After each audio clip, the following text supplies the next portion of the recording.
Oh no, it's the coming invasion on my tree. What is this coming invasion, you may ask? It is the cicada. The cicada has one of the longest life cycles of any insect in the ecosystem. A cicada has a life cycle of a little over 17 years. The majority of its time is not spent above ground, however. For 13 to 17 years, the cicada are nymphs. Nymphs are smaller versions of the insect. The insect changes its body 5 times in its life cycle, with the final being when they are finally above ground.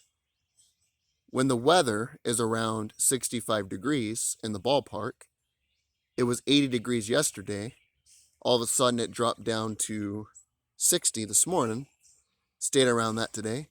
And when you have some hot moisturizer, as you can see on the ground, on the pavement, the projection of the water, that is typically when they arise out of ground.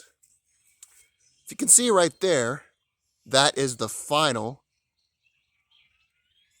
time it's going to change. Essentially, when it gets out of ground and then it finds a tree, its wings are bright white. You see that right there, right? Let me focus on it. You see the white right there in its wings. This fully developed has a little bit of a darker complexion. You see this one as well. It's leaving its shell, it's exiting into its final version. When it first leaves the soil and it attaches itself to a tree, a piece of bark, or a small shrub, it is developing into its final form. It is immobile. All it can do is stick with the end of its claws.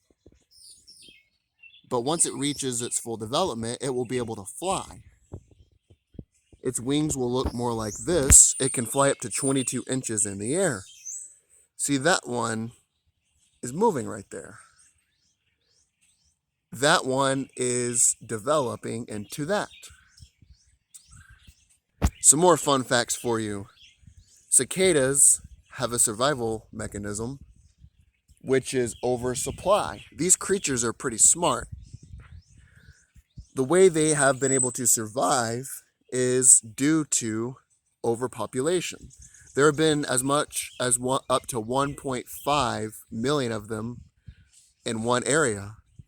That's because that's the way they fight off predators. Typically squirrels, snakes, you got to watch out for copperheads. They attract them during this time as prey.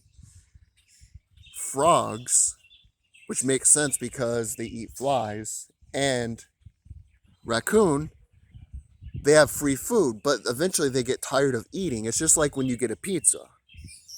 In economics, they call it the principle of diminishing return. Your first couple pieces, you're like, oh man, this is good. But once you get to that third or fourth piece, then your desire to eat it eventually diminishes over time. And that's what happens with cicadas. They overpopulate. They get eaten. Some of them are sacrificial lambs. And then the ones that survive, as we see that transition over here, the ones that survive, typically they procreate their species. That's just like adaptation that humans have had to be able to procreate to their species, like fight or flight mode, tribalism, and other things, which are really hurting us today in developed society. But that's another conversation for another day. You see the cicada's wings right here. Inside of it, it has, apologize for that, inside of it, it has little spikes and little things that kill off the bacteria. It also is a water repellent. It's an antibiotic and it's a repellent.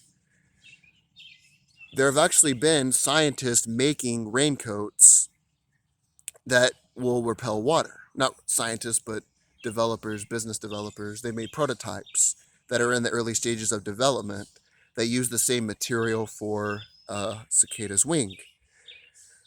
One last interesting fact is that cicadas can actually, when they're nymphs underground, when they're drinking the roots of soil, they can actually turn into zombies. They are bitten by a fungus, and then that fungus changes their butt to white.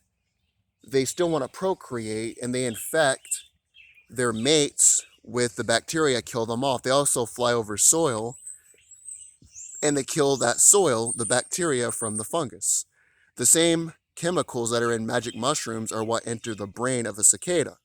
But of course, since each immune system and each body cell membrane are different, then it affects them differently. I said last, but there's still a couple more. I'm unscripted right here. See? Unscripted. Other hand's holding the camera. This is all from memory. Cicadas, the way that they mate is their mating call. They use their abdomen and their wings and they bang them together, which are called their typhons, and that's the sound that they make. Their sound can be up to 100 decibels, which is the equivalency of standing next to a chainsaw, 3 feet from a chainsaw. That's why they're so loud. There's even a video which you can find on YouTube where they are so loud that you can hear them in a construction site. Pretty interesting stuff. Indeed. They're typically beneficial. They help the soil when they're underground as nymphs. They help the ecosystem by providing nutrients when they die as a source of nitrogen for new trees.